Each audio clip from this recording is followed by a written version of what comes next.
Welcome to Pindar Poetry. We hope you learned something new. You begin by ensuring essential prerequisites. You need level 12 or higher, and the arcane map equipped so the world will reveal subtle clues.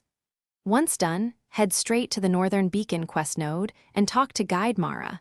That starts the tracking routine. While you travel, gather 3 echo shards. These are required to power the compass mod and expose hidden waypoints. Do this now, so subsequent steps detect Azur's signature, without wasting time on backtracking later. Once you have the beacon active and echo shards charged, focus on tracking.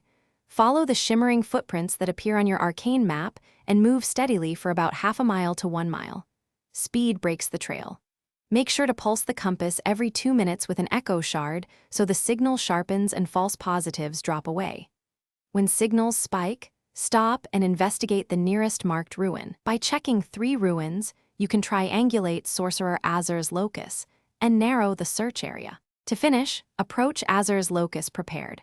Raise wards and keep at least 50% mana in reserve to survive his opening burst.